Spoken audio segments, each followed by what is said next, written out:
இரவில் நம்ம திருவனந்தபுரம் பத்மநாப சாமி கோவிலில் நடக்கும்போது அவ்வளோ இருட்டாக இருக்குது. அந்த இடத்துல பார்த்திங்கன்னா ரொம்ப சைலண்ட்டாக, அந்த இரவு நேரத்தில் ரொம்ப சாந்தமாக இருக்குது. அந்த இடம்லாம் பாருங்கள், ரொம்ப அப்படியே தங்க நிறமாக அப்படியே வந்து கோபுரங்கள் ஜலிக்குது பாருங்கள். ரொம்ப விசேஷமான ஒரு இடம் இது. இந்த இடத்துல வந்து நம்ம போகிறதுக்கு ரொம்ப பாக்கியம் பண்ணியிருக்கணும். அதுவும் இரவு நேரத்தில் வந்து நம்ம பார்க்குறதுக்கு இன்னும் கொடுத்து வச்சுருக்கோம். அந்த இடத்துல ஒரு வைப்ரேஷன் நல்லா பாசிட்டிவ் எனர்ஜி கிடைக்கும். இதே பாருங்கள், இதுதான் வந்து இந்த கோபுரம், மேற்கு கோபுரம். இந்த கோபுரத்தில் எவ்வளோ அமைதியாக, எவ்வளோ அந்த கோபுரத்துடைய கலசங்கள், ஒரு 9 கலசங்கள் தெரியுது பாருங்கள். இந்த இடத்துல வந்து இது உவாடியை போனோம்னா நிறைய ஒரு சித்தருடைய பீடங்கள் இருக்குதுங்க பாருங்கள். இந்த பாதை கோயிலுக்கு சென்று கிழக்கு கோபுரம் வழியாக வரக்கூடிய அந்த மியூசியமுக்கு வரக்கூடிய பாதைகள், நிறைய ரகசியமான இடங்கள், நிறைய அறைகள் கொண்ட கோவில். அந்த சத்தம் தனியாக போனால் பயம். அந்த தெய்வத்தோடைய துணை இருக்கு இல்லைங்களா, எவ்வளோ சாந்தமாங்க பாருங்கள். இவ்வளோ தூரம் நடந்து அவ்வளோ தூரம் போகணும். இப்போ நம்ம போயிட்டோம்.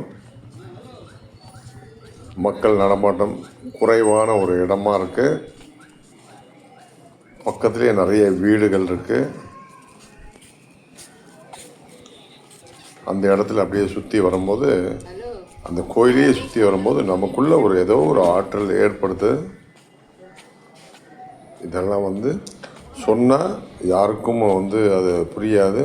நம்ம அதை போய் அனுபவித்தால் மட்டுமே நமக்கு சாத்தியம்.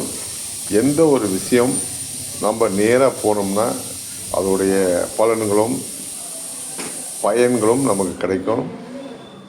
எனக்கு ரொம்ப பிடிச்ச இடமா இருந்தது.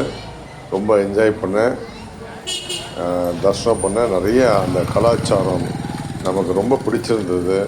ரொம்ப ட்ரெடிஷ்னலாக நல்லா இந்த ஷர்ட்டெல்லாம் போட்டுட்டு போகக்கூடாது, ரொம்ப அருமையாக இருந்தது பாருங்கள். அந்த என்ட்ரன்ஸே வந்து சிறப்பான ஒரு அருமையான இது.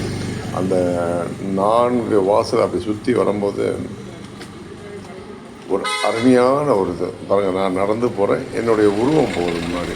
ஸோ அந்த அளவுக்கு வந்து ஒளி விளக்கு, அந்த பாதைகள் சுத்தமாக சுகாதாரமாக வச்சுருக்காங்க. நல்லா நீட்டாக இருக்குது. ஹோட்டலில் அந்த சாப்பிட எல்லாமே ரொம்ப அருமையாக இருக்குது. அங்கே இருக்கிறதுக்கு கொடுத்து வச்சுருக்கோம். இது வந்து ஷேர் பண்ணுங்கள், லைக் பண்ணுங்கள், சப்ஸ்கிரைப் பண்ணுங்கள். நன்றி, வணக்கம்.